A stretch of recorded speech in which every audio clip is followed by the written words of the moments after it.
niruhusu nisome hotuba ya Rais.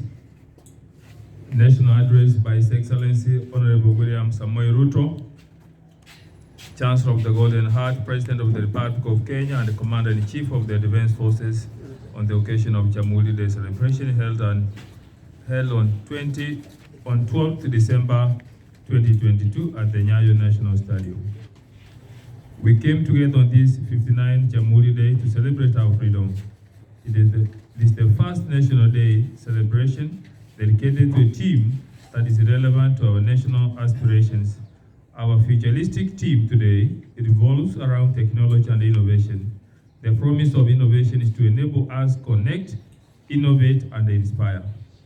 As we enter the 60th decade of independence, we can proudly cite many achievements and the impressive progress made through our own consistent efforts as evidence that our freedom struggle was neither an empty political adventure nor a reaction born of idle resentment. We got as a nation to commune with our forefathers who were long-suffering innocent victims of imperial plunder and the colonial operation. Yet also, heroic defenders of our inalienable sovereignty and the valiant fighters for our freedom. On Jamhuri Day, we celebrate the moment when Kenyans proclaimed itself a free democratic republic. It is also a time to reflect deeply on the founding aspirations of our nation. It is a time to rededicate ourselves to the fundamental commitments binding three generations of our people. First, we must interrogate with honesty and courage whether we have been true and worthy heirs of our forefathers' proud heritage. Second, we must have a candid discussion whether we have behaved well toward one another and the extent to which we have been mindful of justice, dignity, and freedom in our time. Third, we have to evaluate our desire, ability, and determination to be faithful trustees of future generations. By all human indicators, we have made admirable progress. 82% of our people know how to read and write. Any of them has fairly substantial levels of education with the skills and the professional qualifications to make Kenya truly self-reliant in every sector. Life expectancy has also risen significantly, and we have eradicated polio and other diseases which in the old times disseminated our people by their thousands. More children born in Kenya today live to see their 50th birthday than ever before, and the rate continues to increase at the ever-encouraging figures. We have 32,594 primary schools, 10,482 secondary schools, 12 national polytechnics, 259 technical and vocational training in institutions, and 87 universities. Our country is more secure with an adequate number of personnel in our disciplined forces or services. Traditional security threats are under control, with the government making huge strides to eliminate banditry, cattle rustling, and urban crime. Our neighborhood may be rough, but we live in peace and fraternity with all our neighbors and play our role as members of the regional and international community.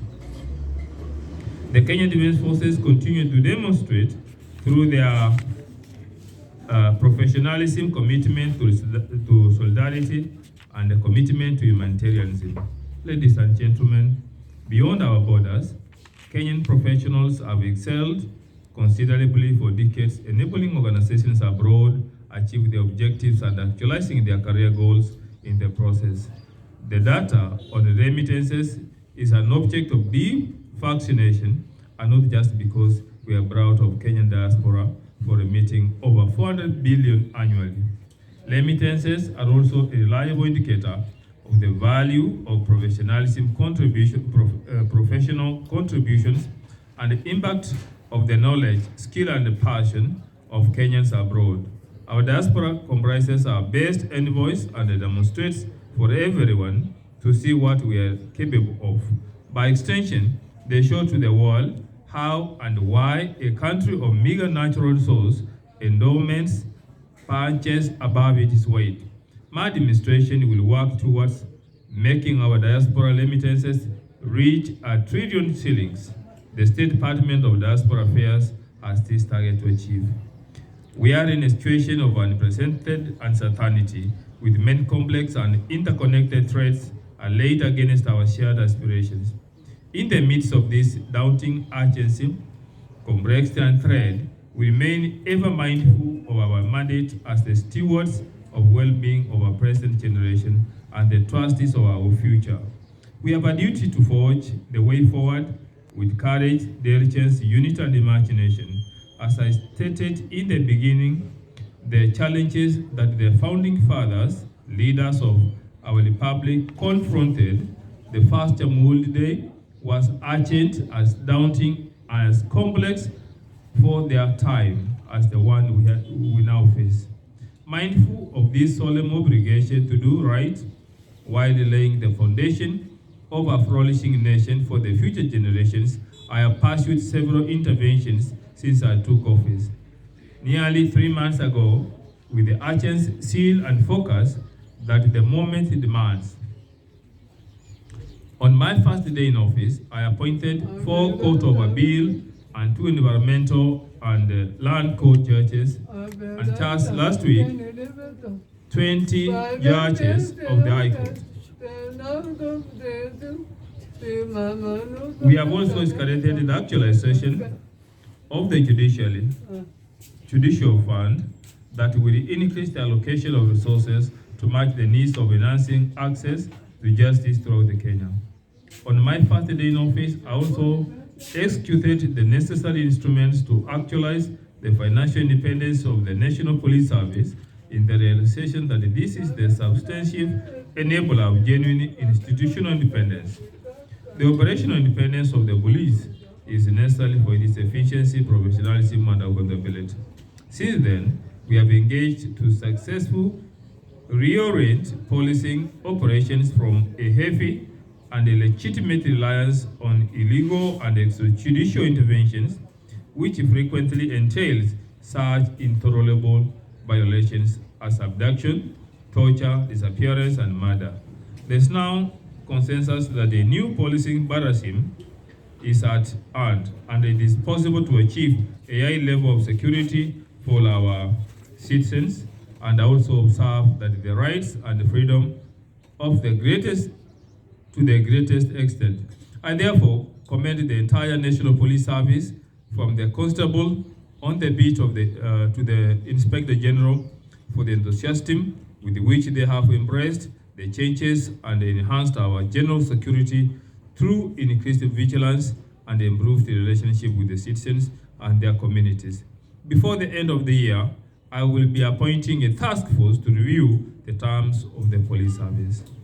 Ladies and gentlemen, a dramatic revolution is quietly underway, which is transforming the who as well as how of participating in the enterprise for rapid socioeconomic growth.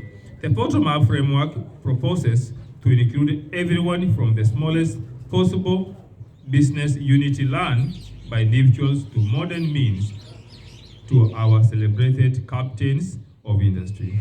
I engaged 3 fintech institutions on the way forward in making mobile loans more affordable.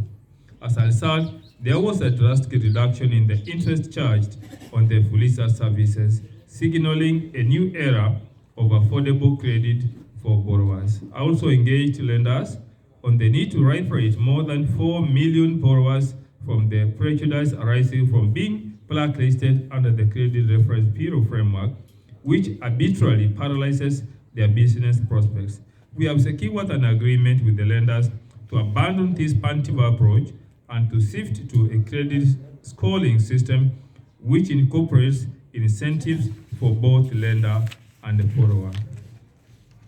Perhaps more profound was the launch on November 30th of the Hustler Fund, an innovation revolving fund combining credit and saving to support and empower many Kenyans access affordable credit. The fund is available on digital platforms and accessible to individuals on their own. As of this morning, the 13th day since the launch, the fund may disperse 7.5 billion. At the same time, 15.4 million Kenyans have registered for the fund. Before the expiry of the 14th day repayment period, 1.1 billion has since been repaid and nearly 400 million mobilized in savings. It is clear that this program that Kenyans have found a platform to save. Clearly, Kenyans know the value of borrowing and paying contrary to the rhetoric of skeptics. By all accounts, this is revolutionary. Ladies and gentlemen, the rains are finally here. Our farmers are now ready to give Kenyans a palm harvest, improve food supply, and drive down the price of food, the single biggest driver of the cost of living. They will achieve these goals using affordable fertilizer and certified seeds. The government, working with the private sector, has engaged suppliers to import 300,000 metric tons of fertilizer. A consignment of 2 million bags has already landed at the port of Mombasa, and the remaining 4 million will arrive in the first week of January. In time for the long rains, government will continue to subsidize the prices of fertilizer, and farmers will buy at 3,500 a bag. Our firm commitment to restore the former glory of our cotton-producing region is the reason behind the government's intervention to revamp the textile and apparel industries and revive cotton farming by providing high-yielding diseases and pest-resistant hybrid variety to farmers. We are determined to bring back the forgotten smiles of cotton farmers. This will inject billions of shillings to arouse the sleeping giant of Kenya industrial and agricultural competitiveness. The time has also come for us to liberate our agricultural production from dependence of rainfall patterns and the vulnerability to drought, the effects of climate change. We must produce food throughout the year. We have identified 100 dams in various parts of the country to double the land under irrigation from the current 670,000 acres and progressively increase to 300 million acres. Ladies and gentlemen, our intervention is to uplift the well-being of Kenyans by transforming production is underpinned by sound and innovative policy framework, efficient infrastructure, and climate change mitigation mechanisms. We continue our push to intensify national connectivity through road, rail, and optic infrastructure to support production and innovation in every part of the country. We are finalizing a framework for centralization of the resources to deal with all stalled infrastructure projects. To combat effects of climate change, we have commenced our plan to grow 15 million trees on 11 million hectares in every part of Kenya by 2030. Our objective is to increase the national tree cover from the current 12% to 30% over 30 billion. This program will be implemented through the Ministry of Environment in collaboration with the county government and many other stakeholders, local and foreign. Working with the county government of Nairobi, we recruit at least 11,000 young people to grow a minimum of 1.5 million trees in the city, open and public spaces as part of the big dream of greening the city of Nairobi. I have also directed the Minister of Interior to ensure that all regional commissioners, county commissioners, deputy county commissioners, assistant county commissioners, chiefs and assistant chiefs, and the Nyumba Kumi officials mobilize the public drive for national tree planting culture. The exercise will be coordinated at a locational level and cascaded downwards. Every chief shall dedicate at least 1 day per week for a public plaza tree planting drive in which the public will be mobilized to plant and grow at least 3,000 trees weekly within their respective locations. This weekly deliverable will be shared responsibility among the chiefs, assistant chiefs, and the new Makumi officials. Each assistant count commissioner, deputy count commissioner, regional commissioner shall file monthly returns on these targets to the Minister of Interior.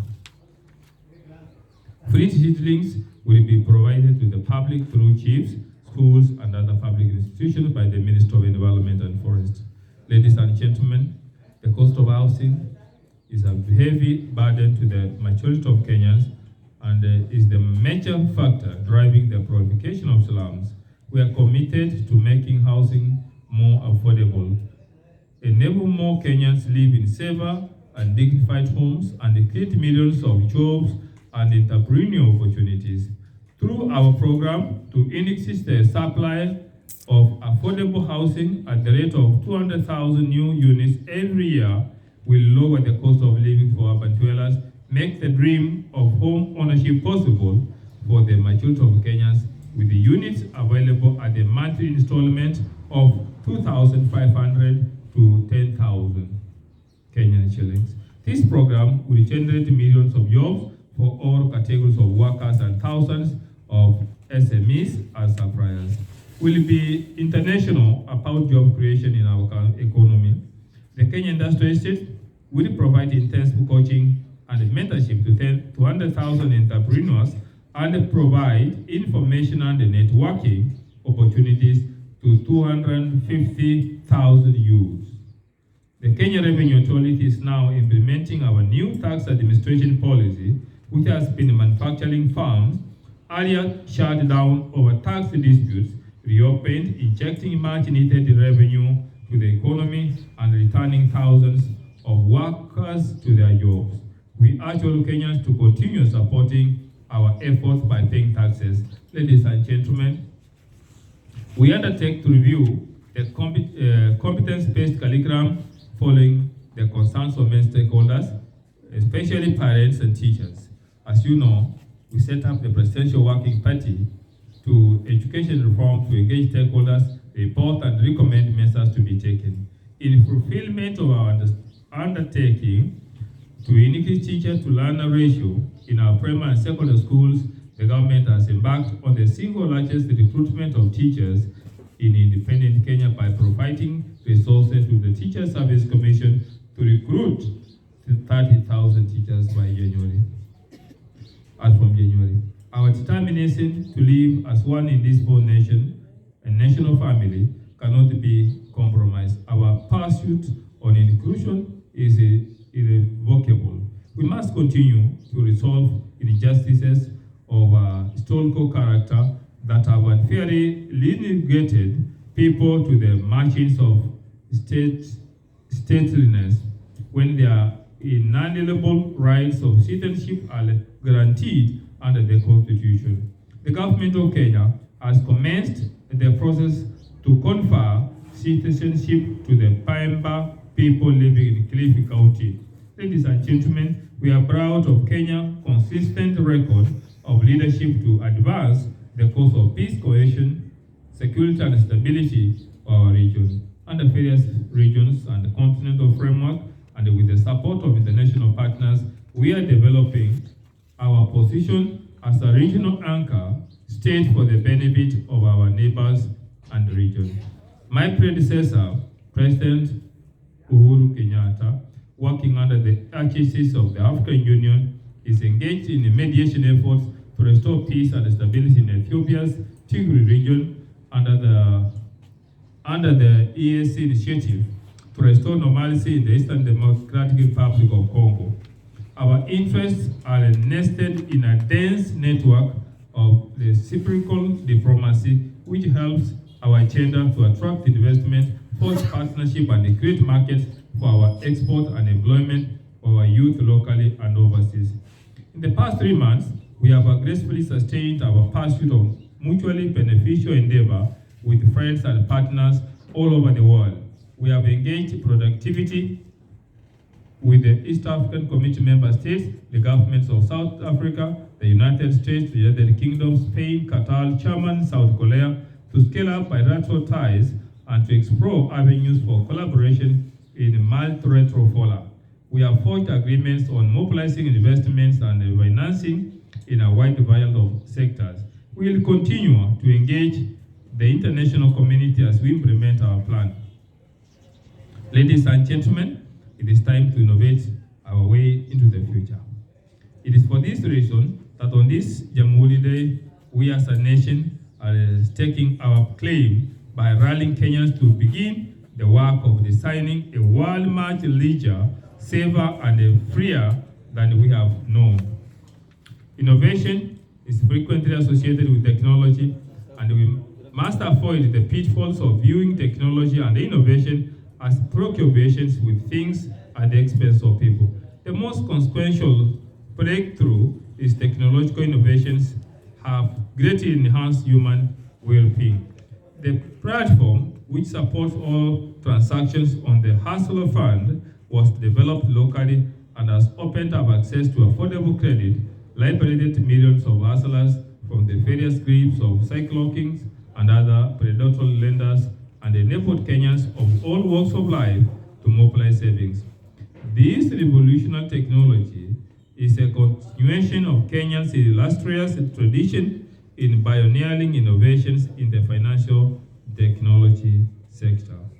Among the innovations, weekly champions are the winners of the 2022 HALT Prize, Ekopana from St. Paul University, who employed the concept of green and circular economy to produce biodegradable sanitary pads from banana fiber.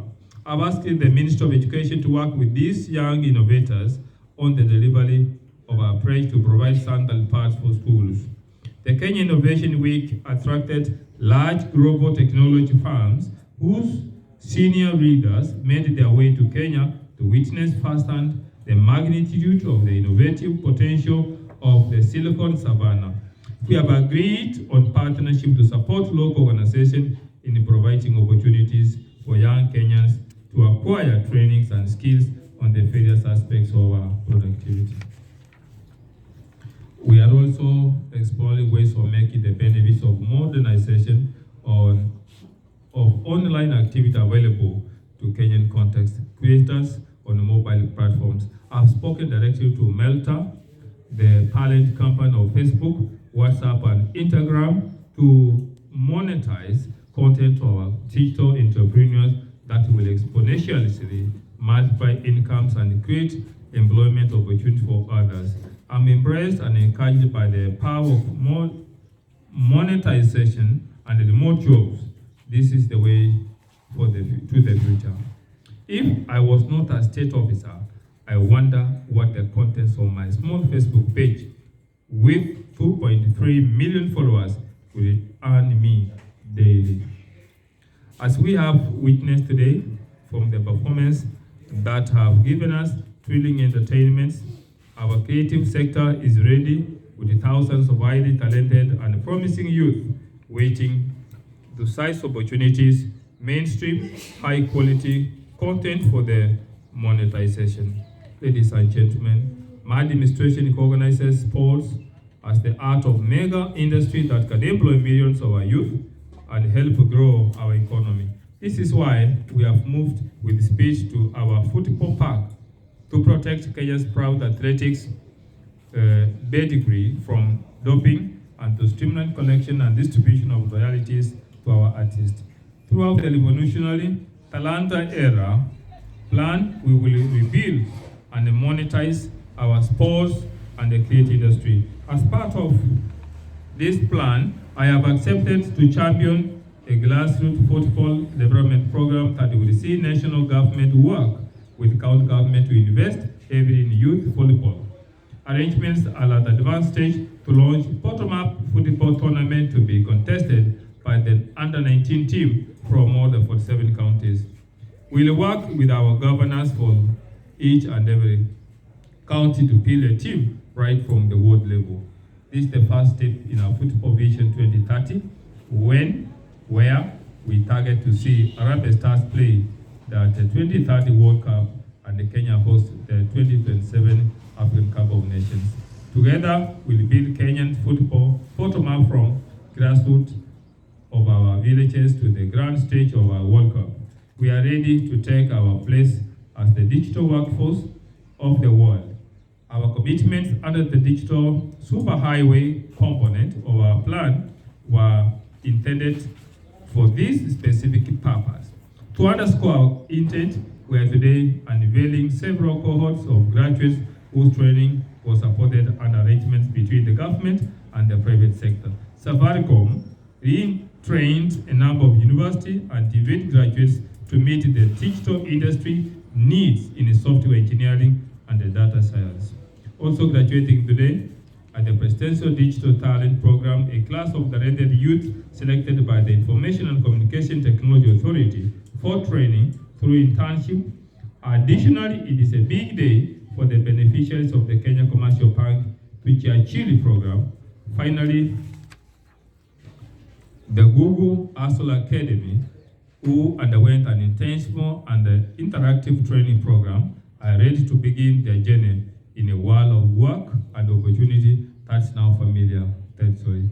I now request all these graduates present today to rise. Fortune rewards the bold. I congratulate the young people who followed their curiosity and passion to explore new ideas and the possibilities, and now at the threshold of a new chapter in their lives and careers. I can say that though this disruptive graduation, you have now been granted the power to create, connect, innovate, and inspire. I wish you success and the God's blessings. Congratulations, as you can now take your seats. We also congratulate 29-year-old Nerije Boy, the founder of Techulit Africa, who this morning was declared the CNN Hero of the Year for her work in creating computer labs for Kenyan children to access opportunities in the digital world.